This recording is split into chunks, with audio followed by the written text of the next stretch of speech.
I will speak a bit on the last point of the function, that is the understanding and liberation. Fortunately, you don't have to wait too long for some understanding from which you can get some liberation. The liberation is liberation from suffering. Of course, in the beginning you don't have this liberation from all suffering, but liberation from a little suffering is not bad. Because the function of wisdom is to resolve the problem, which is the suffering. Which means that if what you call is insight of wisdom does not help to resolve your suffering, then it's worse than useless. Sometimes you may end up adding more suffering. So this is a very good long-term criteria for seeing the effectiveness of the practice. For example, there was a case of this man who claimed himself to be enlightened, but he was having a lot of depression and agony. Something must be wrong somewhere. Anyway, he's not Buddhist. So which makes it necessary, especially to beginners, to say what we mean by insight. First thing is definitely not information, because information may be wrong. You see, internet, a lot of information there. Same when you talk of people talking about meditation experiences. So we go back to the very basics. The first thing, function that has to be fulfilled is cleaning. It means the basic mindfulness must be there. Without the basic mindfulness, how can you talk about insight? Secondly, it is not worldly knowledge. What's the difference between spiritual and worldly knowledge?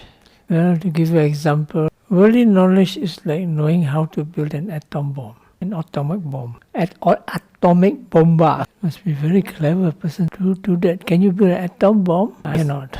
I can't even make a battery. Can you make a battery? You can? See? So I'm not so bad. She also doesn't know. Stupido. So the difference, to me, the main difference is, here we go back to the basics. The ability, the knowledge, how to keep the mind free from defilements. And so the ability to do that comes with the practice of morality, concentration, and insight. And insight, especially, or wisdom, and wisdom especially with regards to vipassana. Then you can say that when you do vipassana, then the knowledge goes into the very basic and fundamental nature of existence. It's like going into the root of all problems. And where is the root of all problems? It's in your mind, in your consciousness. And it's about the nature of what is real and what is not real. And so the real spiritual insight is about the ability to know what is real, because that's the root. And if it's the illusion about the nature of reality that gives rise to all the suffering. And this comes about not through thinking or study, but direct experience with a clear and sharp mind. Experience is very universal. It's universal thing. Universal. Universale cosa. But what you experience may not be real. What you know as experience may not be real. So if a person is drunk, he may look at Louisa and you think, wow, this is a very big elephant. Is she elephant? No elephant. So what's the difference? Because you are mindful. But if you do a lot of meditation, you say, is this Louisa? No, it's not Louisa, it's a skeleton. That's what happened. According to the story, there was this monk, this man and the wife had quarrel. And then of course they quarreled, and then she decided to leave him. Put on all her jewelry and most beautiful dress, and she left him happily. Good riddance. And so, but the husband was very disturbed. So while she was going away and joy, libertà. So she was walking and she bypassed the monk. Walked past the monk. The monk saw her. He saw only her teeth. The monk saw her, The monk saw the lady, he saw only her teeth. The lady passed the monk, and the monk saw only the teeth of the lady. When he saw her teeth, he became enlightened. He became an arahant. The teeth very nice. So later the man tried to follow the wife. He also came across the monk. So he asked the monk, "Did you see a lady passing here?" He said, "No, I only saw a skeleton." So that's what he saw. He got perception of foulness, and that perception brought about insight. So you see, so that is more real because it brings about the deeper reality. Although the skeleton is basically a concept, but it is closer to reality than the beautiful face, because it brings you to the actual reality of conditioning. And of course, we go back to Louisa. So when Louisa starts meditating, he asks her, "Is that Louisa?" There's no Louisa. That's only mind body processes. So what happens when Louisa disappeared and there are only mindfulness of mind body processes? First thing, Louisa is not there to suffer. And because there's no Louisa, but there's still suffering. There's suffering and there's someone to suffer, which is worse. Because when there's someone to suffer, there's suffering but no sufferer. This is the Visuddhimagga. There's the path but no one that walks on the path. It's the Visuddhimagga, path of purification. Of course, when it finally ends in Nibbana, there's also no suffering and no sufferer. Because the 5 aggregates are the base from which all suffering arises. So even in the case of Arahant, the 5 aggregates are still there. But the mental suffering is not there because the craving and delusion are not there. On the other hand, the peacefulness is, of course, incomparable. Finally, when he passes away, we say Parinibbana, then there's only Nibbana. People are very scared of Nibbana. In Nibbana, everything gone. I even heard a monk say, something is better than nothing. That's why we cannot just become Arahant, we must come back to save the world, the Bodhisattva. So anyway, that's one point of view. I would totally disagree. He only knows that he doesn't know what Nibbana is. And so this understanding of reality comes with the direct experience, with sharp, clear mindfulness on these ultimate realities. When you study, you're having ideas and concepts about it. Think about it, it's just again concepts about it. And so, take a good example, pain. Pain. Everybody experiences pain sometime or other. Is there anybody here who does not experience pain? Francisco? No, not so. But experiencing pain directly in this way does not mean insight. First, before you can have insight, you must be mindful. It means you must be, when you're mindful, that means you're not disturbed by the pain. Your mind is peaceful, your mind is clear, your mind is soft. Not easy. But if there's small pain, then okay. Like an itch inside your ears, itchy inside your nose. Sometimes in tropical countries, when you meditate, the fly will come to your eyes and suck the liquid from your eyes. Actually, it's not very strong pain, but no, it's not easy. Only when you're mindful can you wash properly what the pain is. Even the pain or any object is a strong object, you're not mindful, you're not considered observing it properly because the mind is already corrupted. But this is the case where it is vipassana, so also you have to observe so clearly, without any concepts, without any labels, the nature of that ultimate reality. Senza nome, parola. If you're able to be mindful and sharp, and you watch pain, it is easier to see it because pain is very clear. Stare con conceptual. I mean, if you have good mindfulness and you have peace and calm and your mind is sharp, when you're faced with pain, then it's not a problem because pain is very clear. But in the case where the object is more subtle, like consciousness, then it's more difficult because consciousness is like something invisible moving, like space. And so you must be sharp enough to watch that and with clear mindfulness. When only the mindfulness is clear, then the real picture and impression produces insight. For example, you watch this pain, and then you see the pain is made out of many sensations. Like somebody once described it as many pins poking in and out, poke, poke, poke, very strong, but the mind is not disturbed, the mind is peaceful. And when you see it like that, it also means that you can see it in a sense of non-self. There's no clearly at that time, there's no person, there's no I. It's just a clear, sharp mind watching all these painful sensations arising and passing away. So when you can do this with pain, you can do it with all other objects, but has to be trained in it. And so he's closer to be in harmony and at peace with nature of phenomena. Now at this level of going into the nature of this phenomena, these insights, there are various levels. There are many classifications of insight. For example, the 16 insight knowledges, 18 Mahavipassana great insights, and so on and so on. But the base of it is non-self. And in this case, if you're a beginner, this concept of non-self is something strange.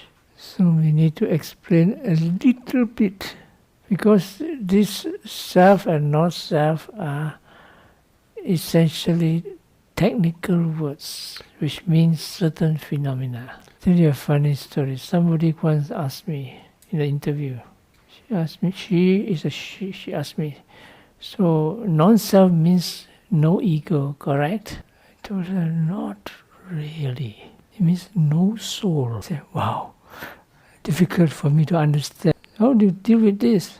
First you ask me, okay, soul, what is soul? Can you touch it? This is soul. This is soul. This is soul. Huh? No. This is head. What is soul?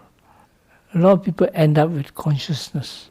Some people end up with feelings. My heart. When you look properly at this consciousness and this heart, it comes and goes. Real meaning of soul means that it is something which is the person but does not change. That means when you're young and when you're old, you may grow old, you may change, but the soul doesn't change. And then when you die and you're reborn, the soul which does not change is passed from one life to another. You see, that's what the difference between Hinduism and Buddhism. Buddhism, nothing permanent is transferred over. Not that nothing is transferred over. The consciousness is gone to the next consciousness. But nothing permanent is transferred over. Whereas in Hinduism, the permanent thing is transferred over. And that's the soul, which finally reunites with the Brahma. Okay? Yeah, there's a difference. So, which one would you believe? You say, okay, you say there's a soul. What is the soul? Eke cosa? Tell me. Don't give me all those philosophical crap. You tell me, okay, anima, questa non cambia nulla. Okay? Yeah. Actually, this is a bit crazy because New Year time is supposed to keep quiet. It starts making funny noises. I am not contradicting you, but please prove to me. What about Buddhist point of view? Don't believe, keep looking. You say, okay, there is. Okay, you say okay is okay for you, but please prove it. Buddhist attitude is overcoming suffering. You have a lot of big soul, small soul, everlasting soul, but you're suffering. But I don't have a soul, but I'm not suffering. I'm so peaceful and happy. So how? Am I crazy? No, I'm not crazy. I'm very clear, sharp. I know what is happening. And so it's a matter of being practical. Second is being realistic. You're not saying that Hindus are people of very great concentration, they're very kind, and everything is fun, fantastic. But what is real? So it depends on what you value and think is important in life. And for me, I'm a born skeptic. I was made a skeptic. I wasn't born a skeptic. I was made a skeptic. Because when I go to Vipassana, I have to ask, what is this? Is this real or not? Is this real or not? Is this real or not? You look, they are all not real. If somebody asks me, like I was telling somebody about my Italian class, that's in Torino. In the class, there were a few these Catholic nuns. Then she was trying to say something. You must read this and believe in God and all those things. I don't believe in God. You don't believe in God, what do you believe in? I believe in truth. You cannot say anything. But I can ask, but I didn't try to escalate the situation. What is truth? So this comes to the basic vipassana, experiential understanding. You can think of all the Bible, the Quran, or the Buddhist Tipitaka. See, it says that cannot get you out of samsara. Because to get out of samsara, you must actually direct experiential reality, the experiential insight. So insight can be direct experiential. Then there can be another one called inferential. Now this inferential word is being used for the word anumana jnana. It can mean reflective knowledge. That means, again this is English. When you see reflective knowledge, that means you see something and you reflect on it. Okay, see Fiorenza, is she a person or is she not a person? You start thinking all the philosophy, knowledge. And finally say, yes, she is a person. So for instance, in the deeper sense, a skeleton. Anyway, this is not what I mean by reflective. Reflective in the sense of like a mirror reflection. But it's not thinking, no? But in English, reflections is different. Reflection, you reflect. So it's something like a impression. But that is using material things, and this mental. So this one can come in different levels. So for example, you experience the direct experience of a reality. So a person meditates and he watches all the mind-body process going on. At that time, he's experiencing reality with insight, but there are no concepts. And the mind is very clear what it is. At that time, you are not there, because everything is anatta. So Louisa is not there. But the mind is experiencing reality clearly. And when the moment she comes out of it, there's a reflection in the mind. But in the beginning, still without idea of concepts, what it is. Just like a remembering, clear remembrance. Then later, it impresses on the conceptual concepts in the mind. Then you can think, I know what this means. There's already a further reflection, inferential, but it has gone to the level of conceptualization. And this experiential knowledge without concepts has its deepening levels. All the time there is no concepts. And so in that sense, the idea of deep is also not there. Because when you say deep, it's an idea. Deep as the Atlantic Ocean, or as deep as your mouth or ears. How deep you have to measure. Here, how many years, how many centimeters? So this concept. But this is not conceptual. But yet, we have to express in some way. Deep in what sense? Deep in the sense of proximity to the ultimate. The difference is you can tell it from inferential knowledge. That you know that in the time you don't know, when you come out you remember. Because at the lower level there are this thing called conditioning. Call it sankharas, formations. And this is something else. We don't have time to deal with this. But more important is that the first thing you must clearly understand is have experiential knowledge on anatta. There is this mind with mindfulness experiencing object, which is the ultimate reality, nothing else. The question of a person, of a soul, does not arise. Because those are concepts. The concepts are not there, they're not there. But when you wake up, it's there. Because the conventional reality, but you ask it, is it really there? You really there? And then you get into trouble again. No, why do we have to go through all this? Because if you want to reach to the ultimate, you have to bypass and put aside all the concepts. You don't have to worry about yourself or your soul. It will come back to you. When you wake up and they find you, you'll begin again to torture you. See, I'm so great.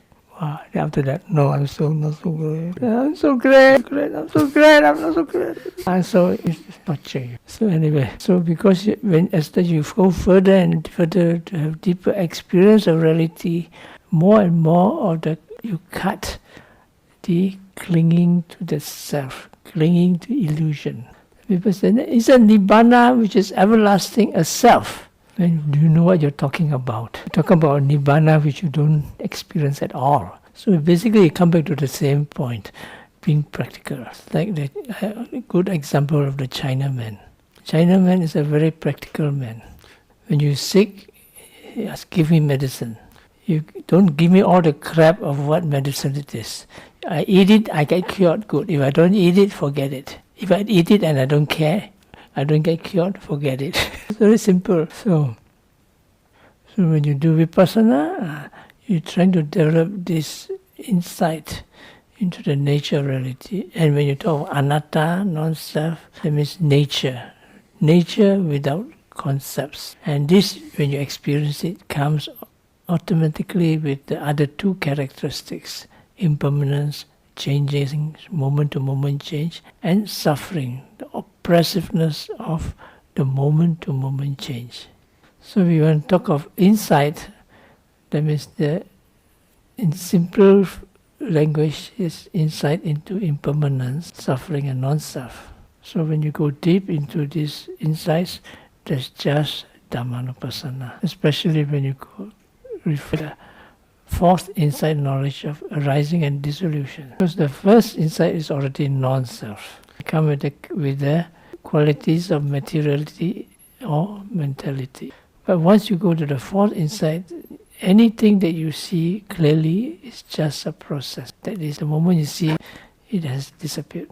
This also can be said as an experience, a clear experience of conditionality. Because the characteristics of conditioning is the phenomena has a beginning, middle and end. In reality, they're the same thing. Yeah. In reality, they mean the same thing. Krista, in beginning, middle and end is the same thing. So at that time, you don't experience the earth element, wind element, you don't experience feelings, you don't experience consciousness. Just the basic characteristic of conditioning. You can say it's kaya, you can say it's vedana, you can say it's chitta, but you can say it's dhamma. So in this way, you can go beyond the conditioning, as I'm going to say. And only when the mind, the insight goes beyond the conditioning, it reaches to the unconditioned. When you're when there is the unconditioned state, then there's no suffering. There's no sufferer, and because of that, it can be called, using words, the everlasting peace. Because the Theravada, they call it Nibbana. And ironically, Nibbana is, in terms of the terminology, means no craving, which is a negative definition. It tells you what it is not what it is. Why don't you say what it is? Sometimes it is used. Like the characteristic of Nibbana is peace. But of course you have to qualify, peace from conditioning. The interesting part is that it can be experienced. It is not impossible. The Satipatthana Sutta says that it is taught to people with average intelligence.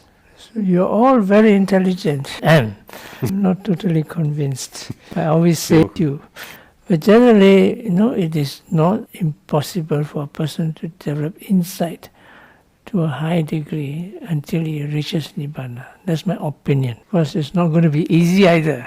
For example, when I first went to Burma, people were talking about experiencing Nibbana like washing dishes. It definitely sounds easier than getting a university degree. Have you experienced it? Yes, I have. Okay. Wow, you experienced? Okay. Good for you.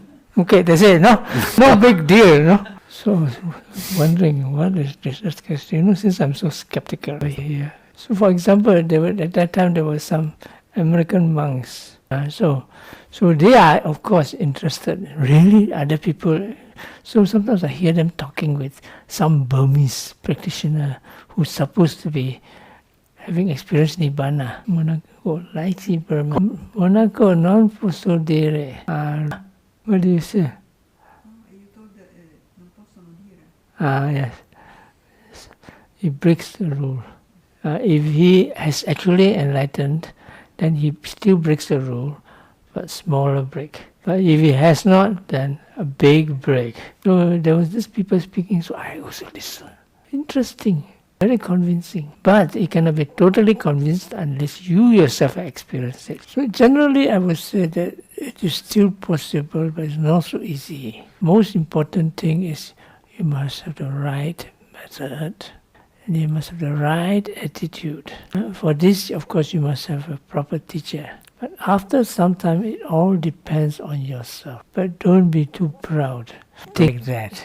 Usually, before the first path, the streamer, it is very important to have somebody experienced enough to prevent you from making a mistake, a big mistake. For example, there's this case, more than one case. This fellow went to some Burmese teacher and came back and said, look, I've got this special knowledge and so on. That means already enlightened.